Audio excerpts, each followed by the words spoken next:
5월달의 첫 아침입니다. 우리 시편 130편으로 오늘의 기도를 위합니다. 여호와여, 내가 깊은 곳에서 주께 부르짖었나이다. 주여, 내 소리를 들으시며 나의 부르짖는 소리에 귀를 기울이소서. 나하고 내 영혼은 여호와를 기다리며 나는 주의 말씀을 바라는도다. 파수꾼이 아침을 기다림보다 내 영혼이 주를 더 기다리나니 참으로 파수꾼이 아침을 기다림보다 더하도다. 이스라엘아, 여호와를 바랄지어다. 여호와께서는 인자하심과 풍성한 성량이 있음이라. 그가 이스라엘을 그의 모든 죄악에서 성량하시리로다. 아멘. 하나님의 인자하심과 그 풍성한 성량을 이 아침도 사모하며 주의 말씀을 기다리오니 하나님의 우리를 긍휼히 여기시고 오늘 필요한 하루의 만나를, 하늘의 만나를 허락하옵소서. 광야와 같은 우리의 삶의 여정에 주님께서 구름기둥 불기둥으로 인도하여 주옵소서. 성령이여, 이 아침도 주의 말씀을 대하는 우리를 깨우쳐 주옵소서. 예수님의 이름으로 기도드립니다. 아멘. 오늘 아침의 본문은 요한복음 16장 1절부터 15절입니다. 합독하시겠습니다. 내가 이것을 너희에게 이름은 너희로 실족하지 않게 하려 함이니 사람들이 너희를 출교할 뿐 아니라 때가 이르면 무릇 너희를 죽이는 자가 생각하기를 이것이 하나님을 섬기는 일이라 하리라. 그들이 이런 일을 할 것은 아버지와 나를 알지 못함이라. 오직 너희에게 이 말을 한 것은 너희로 그때를 당하면 내가 너희에게 말한 이것을 기억나게 하려 함이요. 처음부터 이 말을 하지 아니한 것은 내가 너희와 함께 있었음이라. 지금 내가 나를 보내신 이에게로 가는데 너희 중에서 나더러 어디로 가는지 묻는 자가 없고 도리어 내가 이 말을 함으로 너희 마음에 근심이 가득하였도다. 그러나 내가 너희에게 실상을 말하노니 내가 떠나가는 것이 너희에게 유익이라.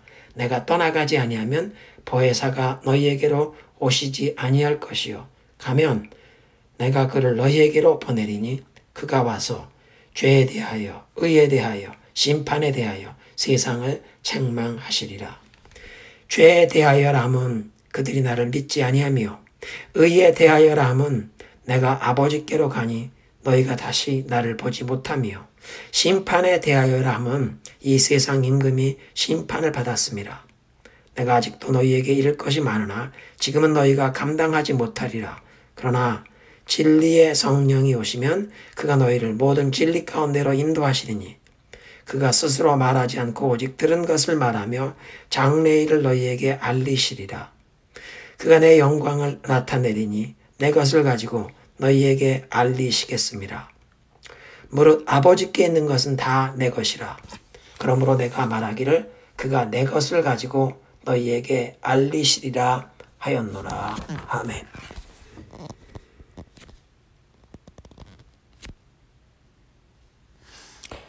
예수님께서 제자들에게 주님을 따르는 것 때문에 앞으로 세상의 미움과 박해를 받게 될 것을 각오하라고 15장에 말씀하셨는데 오늘 1절에 내가 이것을 너희에게 이름은 너희로 실족하지 않게 하려 함이라. 이 실족한다는 말을 영어로 스탬블링이라고 번역했는데 발을 헛디뎌서 넘어지는 또는 돌뿌리 같은 길에 있는 장애물에 처해서 넘어지는 것을 스탬블링이라고 합니다.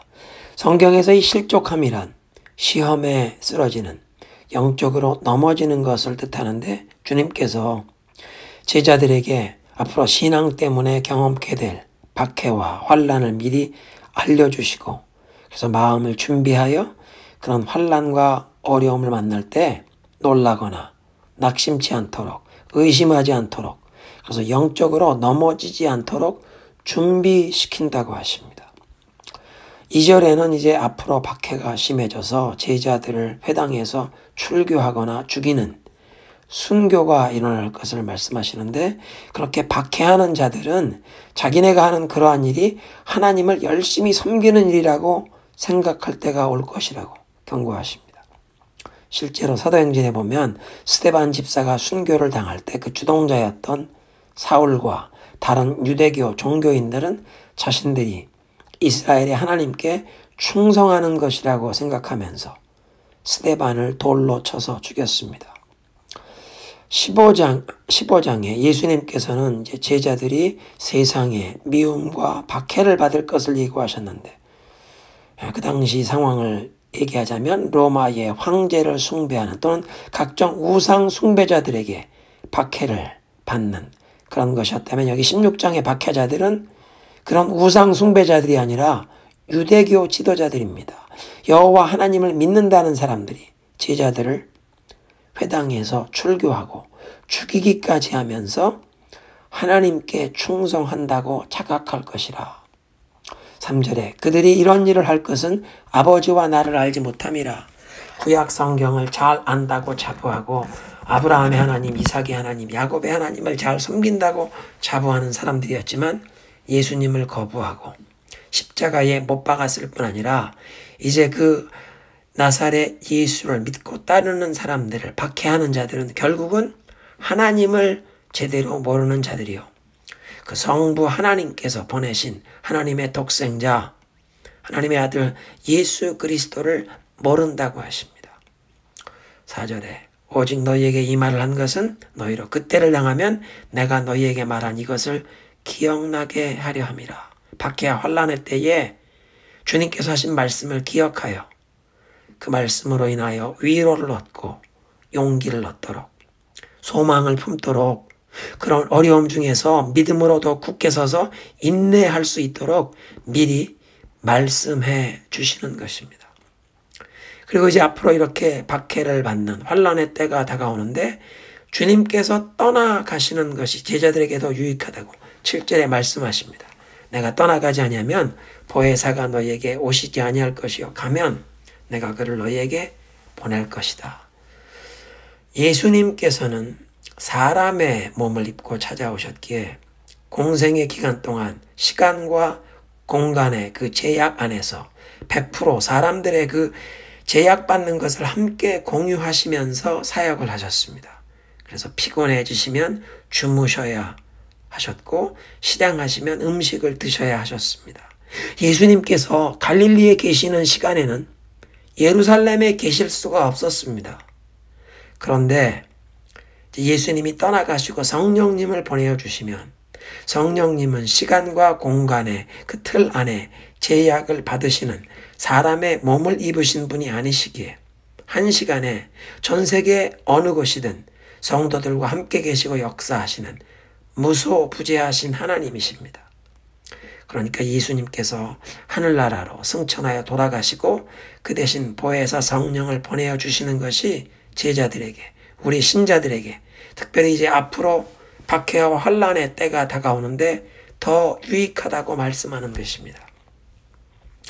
그 성령이 오시면 세상을 책망하실 것 세 가지를 8절부터 11절에 말씀하시는데, 첫째로 9절에 죄, 예수님을 믿지 아니하는 그 불신의 죄를 책망하실 것이다. 10절에 의에 대하여 예수님께서 아버지께로 가심이 의를 드러내고 세상을 책망한다고 하시는데, 왜냐하면 예수님께서 하늘 아버지께로 그 승리하여 귀환하시는 그 승귀하신 모습이 이제 모든 예수님의 말씀과 행실이 의로웠음을 하나님께서 인정하신다고 증명하시는 사건이 된다는 것입니다.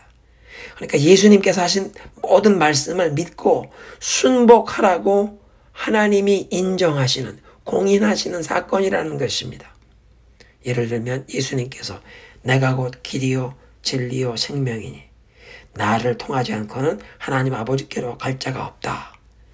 이 말씀을 하나님이 참되다, 의롭다고 공인하시는 사건이 예수님께서 십자가에 죽으실 뿐 아니라 부활하셔서 승천하시는 이 사건을 통해 하나님이 공인하시고 의롭다고 인정하신다. 그러니까 하나님의 아들 예수님을 믿고 의지함이 하나님 앞에서 의롭다함을 얻는 유일한 길이라고 이 세상을 책망하신다는 것입니다. 11절에 심판, 세상 임금 즉 마귀가 심판을 받았다. 십자가에서 예수님께서는 승리를 취하셨고 마귀는 패배한 것입니다. 마귀는 도리어 정죄함을 받았다는 것입니다. 13절에 진리의 성령이 오시면 그가 너희를 모든 진리 가운데로 인도하실 것이다. 그는 오직 들은 것을 말하시며 성부, 성자께 들으신 것을 교회에 말씀해 주십니다. 그러니까 성령이 하시는 말씀은 우리 각 사람의 심령에도 성령이 말씀해 주실 수 있는데, 중요한 사실은 성경에 이미 기록된 하나님의 말씀, 예수님께서 하신 말씀과 항상 일치가 되고 조화가 되는 말씀만 하신다는 것입니다.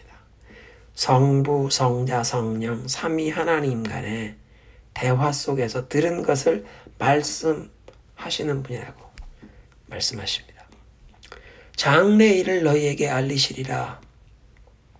온 우주에 장래일을 알고 계신 분은 오직 성부 하나님 한 분이십니다. 사람들이 점쟁이를 찾아가고 무당을 찾아가서 미래에 대해서 점을 치고 알려고 하지만 귀신은 미래를 알려줄 수 없습니다. 귀신은 미래를 알지 못합니다. 천사들도 알지 못합니다. 오직 하나님 한 분만이 미래를 아시고 앞으로 되어질 일을 미리 말씀하실 수 있는 분은 유일하신 전능자, 역사의 주인 되신 하나님 한 분이십니다. 이방의 그 어떤 신들도 귀신들도 장래일을 알려줄 수 없습니다. 오직 살아계신 하나님께서 역사를 주관하시기에 하나님 한 분만 장래일을 아시는데, 성령님을 통해 하나님의 사랑받는 백성들에게 꼭 성도들이 알아야 할 필요한 그 장래일을 알려주십니다. 요한계시록이 바로 그런 말씀입니다.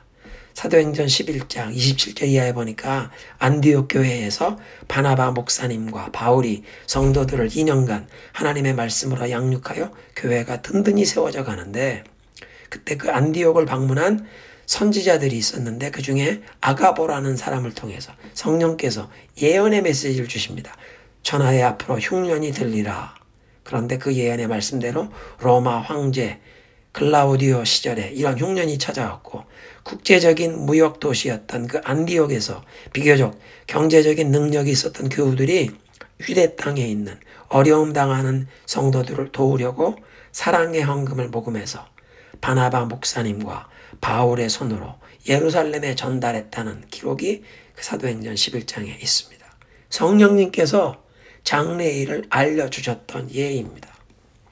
예수님께서 떠나가시지만 앞으로 세상에 미움과 박해를 받을 제자들, 교회 위에 보혜사 성령을 보내어 주사 신자들을 모든 진리 가운데 인도하시고, 또 듣는 것을 말씀하시는 성령께서 예수님께서 하신 말씀을 기억나게 하시고 깨닫게 하셔서 환난과 어려움 중에도 낙심하거나 실족하여 영적으로 쓰러지는 일이 없도록 성도들을 붙잡아 주신다는 것입니다. 또 성도가 꼭 알아야 할 장래를 알게 하셔서 영광주게 예수님께서 재림하시는 날 부끄러움 없이 기쁨으로 주님을 맞이할 수 있도록 성도를 준비시켜 주실 줄로 믿습니다. 기도합니다. 예수님 감사합니다.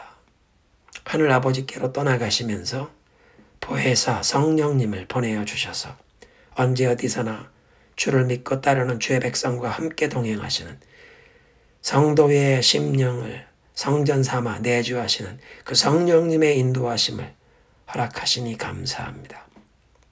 앞으로 어떤 환난과 박해가 다가와도 실족하거나 낙심치 않게 하시고 주님의 말씀을 기억하며 위로와 용기, 소망과 인내를 얻게 하옵소서. 전 세계를 휩쓸고 있는 이 코로나 팬데믹 가운데 영적인 각성을 허락하옵소서. 교회와 성도들이 영적으로 새로워지게 하시고 주님께서 진정 찾으시는 예배가 회복되게 하옵소서. 환난과 어려움 중에 수많은 사람들이 예수님을 찾으며 주께 돌아오게 하옵소서. 오늘도 의료 현장에서 수고하시는 우리 교우들과 수많은 의료진들에게 하나님께서 자비와 긍휼을 베푸시고 보호하시며 저들을 주님의 치유의 도구로 사용하여 주옵소서. 성령이여 오늘도 우리의 기도를 인도하여 주옵소서. 예수님의 이름으로 기도드립니다. 아멘.